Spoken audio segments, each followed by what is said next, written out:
Hello and welcome. Initially I didn't want to talk about the current situation about Christmas Convoy missions and the EU server.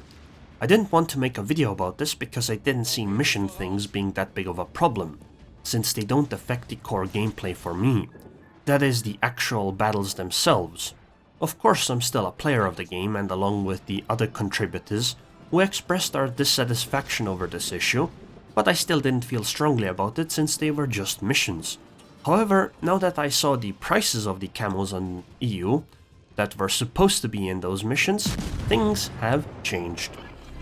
So the situation is this. For Christmas, all servers or regions get a campaign, where you can unlock the tier 6 German cruiser, the Graf Spee. There's also an additional campaign, the Christmas Convoy Campaign. From what I understand, you can only do this campaign if you have the Graf Spee already unlocked. From this campaign you get ship captains and tier 6 normal ships as rewards. The Farragut, the Leander, the Budionni, the Fuso and the Bayern. If you already have the ship, you get credits instead. You can also get some unique camouflages, as they said. Supposedly the only way to get them is through this Christmas Convoy Campaign.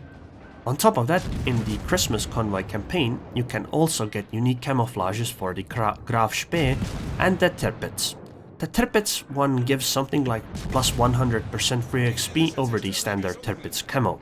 Here's the problem. The EU server does not get the Christmas Convoy Campaign. And that's a big deal for many people. I will now quote the forum post by Wargaming on the EU forums about this. I can see that you are unhappy. Well, I can also see why. But just a few things to consider here, on top of what is in the article. The camouflage's ships are included in other regions in a campaign that is rather challenging, and tied only to the Graf Spee ownership. While it is possible to get the ship for free during a 4-week campaign, that would leave precious little time to get the convoys. For the EU server, we have decided to enable access to the camouflages as standard premium camos directly in the game client, thus giving more players a chance to get them. We decided not to use regular Tech 3 ships as a mission reward. Another change will be the sales themselves. Instead of starting with the most expensive package and gradually unlocking others, something we know you do not like too much, we will follow our usual policy and we will be launching all bundles at the same time. We will of course track numbers and follow feedback, and yes, I realize these facts should have been included in today's article. The situation would have been clearer, I guess. Now this has at least one good point. The EU server gets all the different Graf Spee bundles at the same time. On NA they should be staggered over the duration of the event, where the most expensive bundles are for sale first, and over time they will give out the cheaper bundles. This is a good thing, and the NA server should probably do it like that too. However, this is pretty much where the good things end. I can understand that Wargaming doesn't want to give away the tier 6 ships. One of the reasons is likely that it would potentially skew matchmaking.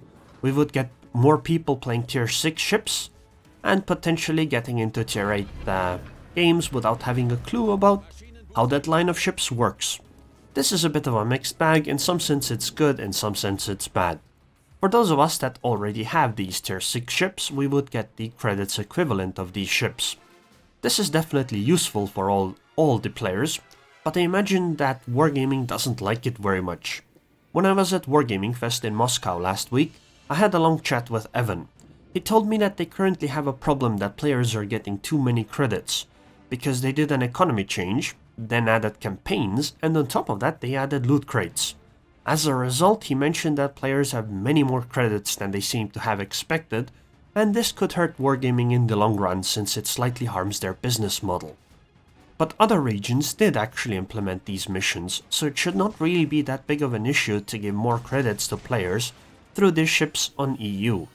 So I can understand where they're coming from with giving away the ships, but it's still different from what other regions get, and as a result, it's not so good. And now we get to the even worse parts. The post says that the reason why they're not giving us the Christmas Convoy missions is that it's difficult, and as a result many people wouldn't have access to it. Alright, I can somewhat buy that. The missions we saw were quite difficult, and since players only have 9 days to complete them, I can actually understand that many people would not be able to do them to actually get these camouflages. Sure, I most likely would not be in that kind of a group, but I'm not exactly an average player. If you think about the average potato or tomato you see in the game, then perhaps it could be quite limiting for them. So it seemed reasonable to me. If they offer these camos at a very cheap price, then it really might be very accessible, since people can earn some doubloons in the game through things like one of the campaigns, ranked seasons, etc. But then I actually saw what prompted me to make this video, and that is the prices of these camouflages. That is ridiculous. 3,000 doubloons for the Tirpitz camo, which is 1/4 of the cost of the Tirpitz herself. Actually it's a slightly higher percentage than that even. And all the tier 6 unique camos are also 1,000 doubloons as the price. That is the standard rate for the camouflages at tier 6. In other words, this is not accessible.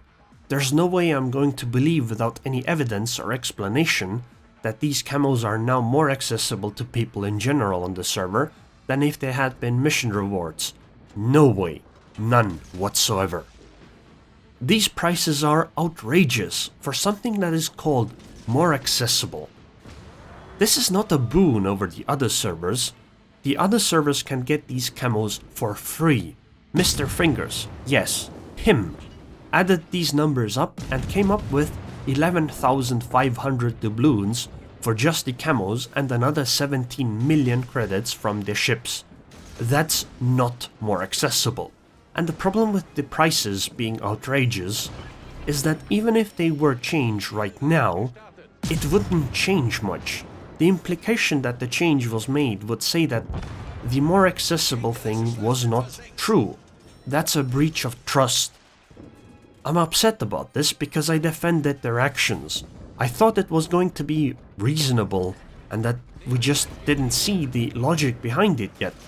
But I don't see it anymore. I still maintain that going as far as saying you're going to quit the game over it is a bit ridiculous. These are still events that don't really affect the core gameplay.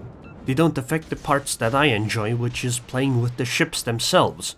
But the progression stuff matters to many. And the players feel betrayed after this debacle. Quitting because you feel betrayed does not seem unreasonable to me, unlike quitting just because of the missions. I hope Wargaming fixes this in some way. I don't know how, but I sure hope they will.